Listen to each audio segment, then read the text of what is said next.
지난 주말 검찰 인사를 두고 또다시 윤석열 총장 패싱 논란이 일고 있습니다. 서울시장 보궐선거는 정의당의 불출마 그리고 야권의 단일화 논의로 진보와 보수 1대1 구도가 될 가능성이 커졌습니다. 또 이낙연 대표의 지지율이 정체된 가운데 정세균 국무총리의 최근 행보에 관심이 쏠리고 있습니다. 주간 정치에서 자세한 얘기 나눠보겠습니다. 김경진 변호사 나와 있습니다. 안녕하세요. 안녕하십니까. 지난 주말 법무부가 검찰 인사를 발표했습니다. 가장 눈에 띄는 게 이성윤 서울지검장의 유임. 이게 윤석열 패싱 인사다. 그리고 정부 여당에 대한 검찰의 수사를 무마하기 위한 방패막이 인사다. 이런 비판들이 있어요. 어떻게 보십니까? 그런 측면이 분명히 있는 것 같습니다. 그러니까 지금 이제 애시당초 알려지기로는 윤석열 검찰총장이 법무부 장관에게 요구한 것은 한 3가지쯤 된다고 합니다. 첫째는 이성윤 서울중앙지검장 교체해달라. 그다음에 두 번째는 불편한 관계에 있는 대검 참모진 검사장들을 좀 교체해달라. 세 번째는 여러 가지 무리를 야기한 고위직 검찰 간부들을 좀 교체 보임 인사해달라. 뭐 이제 이런 건데 하나도 안 바뀌어지고 사실상 이번에 인사를 안 한 것과 진배 없는 이런 상태였거든요. 그러니까 이제 정부나 법무부 장관 생각으로는 어차피 7월에 지금 검찰총장이 바뀌니까 그때 대규모 인사를 하면 되고 지금은 인사를 최대한 적게 하겠다. 그리고 지금 현재의 전체적인 구도가 윤석열 검찰총장을 잘 견제할 수 있는 구도로, 그러니까 이성윤 중앙지검장, 그다음에 대검 참모진들 가운데 윤석열 총장하고 뜻이 안 맞는, 그래서 감시 견제를 할 수 있는 이런 검사장들로 보임이 돼 있기 때문에 굳이 현재의 시스템을 바꿀 필요가 없다.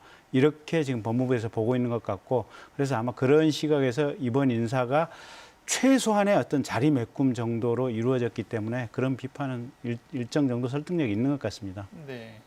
공수처 얘기로 좀 넘어가 보겠습니다. 검사 모집을 했는데 이게 10대1 경쟁률을 보였단 말이에요. 네. 예상보다 많은 인원이 몰렸다. 내부적으로 그런 얘기가 나오던데 네. 질적 양적으로 굉장히 많은 인재가 몰렸다는 평가가 있습니다. 검찰 출신이니까 한번 여쭤보겠습니다. 이 정도 몰릴 만한 상황 어떻게 보세요? 저는 사실 더 몰릴 줄 알았어요. 한 20대 1이나 30대 1 정도 갈 줄 알았는데 10대 1 정도라서 사실은 조금 적다 이렇게 생각을 했는데 기자들도 사실 이제 기자 해보셨으니까 정말 큰 사건 단독 특종해보는 게 기자들이 꿈 아니겠습니까? 평검사의 로망은 현직 국회의원이나 현직 장관이 뇌물을 받은 거 확인해가지고 이거 구속시키는 게 어떻게 보면 검사들의 로망이거든요. 근데 그런 역할을 할 수 있었던 것이 지금까지는 서울중앙지검의 특수부, 반부패수사부 소속의 검사였는데 이제는 그 역할을 공수처에서 하게 됩니다. 그리고 공수처 검사는 한 번 임명을 받으면 9년 동안 계속해서 할 수가 있는 상황이고요. 특히 임지도 서울 과천으로 딱 한 군데로 고정이 돼 있습니다. 보통 평검사들 1년이나 2년에 한 번씩 계속 전국으로 옮겨 다녀야 되지 않습니까? 그러니까 옮겨 다닐 필요 없고 굉장히 국가적으로 중요한 역할을 할 수 있고 사회적으로 필요한 어떻게 보면 의미 있는 일을 할 수 있다. 이런 생각 때문에 그렇게 많이 응시를 했었던 것 같고 오히려 제가 보기에는 아까 서두에 말씀드린 대로 역할에 비해서는 조금 적은 것이 아닌가라는 생각이 들 정도입니다. 네. 보궐선거 이야기 해보겠습니다. 정의당이 서울시장 후보를 내지 않겠다 이야기를 했고 야권에서는 단일화 논의가 계속되고 있어요. 이렇게 가면은 진보 보수 1대1 구도 되는 것 아니냐 이런 전망까지 나온단 말이에요. 실제 1대1 구도가 될 수 있을지 만약에 된다고 하면 어느 쪽에 더 유리할지 어떻게 보세요? 1대1 구도가 될 가능성이 매우 높아 보이는 것은 사실이고요.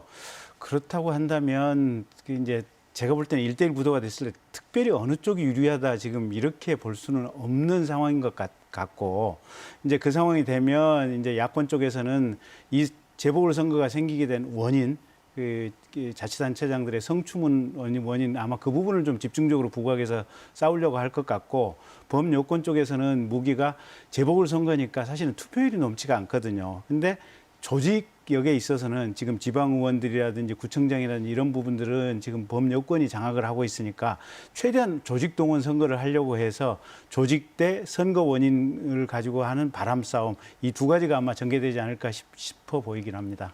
네, 선거가 2달이 채 안 남았어요. 당 지지도만 보면 서울은 민주당, 부산 쪽은 국민의힘이 좀 유리한 것 같아요.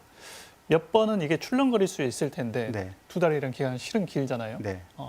변곡점이 된다면 어떤 점들이 될 수 있을까요? 그러니까 이제 이번 선거가 사실은 지역의 일꾼을 뽑는 선거이기 때문에 지역의 일꾼으로서 얼마만큼 일을 잘할 것인지 또 공약을 지역 발전 공약을 얼마만큼 충실하게 마련하고 있는지 이걸 가지고 봐야 되는데 실은 이번 선거는 정치적인 어떤 이유로 의사결정을 할 가능성이 매우 크고 그러다 보니까 대통령이나 여당에 대한 지지도 이 부분이 지금 선거에 가장 중요한 어떤 영향을 미칠 사유가 되지 않을까 싶고요. 그다음에 두 번째는 최근 한 1년 반 동안 이제 조국 씨 일가 또 그와 관련된 이 이제 사건들로 인해서 대한민국의 국론이 지금 쫙 양분이 돼 있잖아요. 그러면 혹시 이 지방선거까지 해서 거기와 관련된 어떤 새로운 사건이나 아니면 새로운 판결이 나올 것인지 이제 그런 부분들. 그다음에 코로나와 관련해서 지금 이제 정부가 어느 정도 안정적으로 이걸 유지를 해서 가고 있는데 코로나와 관련된 어떤 이 뭔가 새로운 또 이 감염의 폭발이라든지 이런 부분들 이 세 가지가 아마 변수가 되지 않을까 싶은데요. 결국은 핵심은 어느 쪽에서 사고를 치지 않느냐 이런 부분들이 아마 핵심이 아닐까 싶습니다. 네. 대권 얘기로 좀 넘어가서 유력한 주자 중에 한 명 정세균 총리가 계속 거론이 되고 있단 말이에요. 네. 정세균 총리가 모레 광주를 방문할 예정이라고 합니다. 지역 행사 참석차라고는 하는데 관심은 대선 도전, 대권 출마 아니겠어요?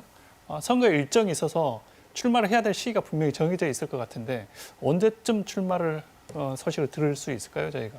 사실은 정세균 총리 같은 경우는 벌써 오래전부터 이미 대권 행보에 준하는 행보들을 많이 해왔거든요. 네네.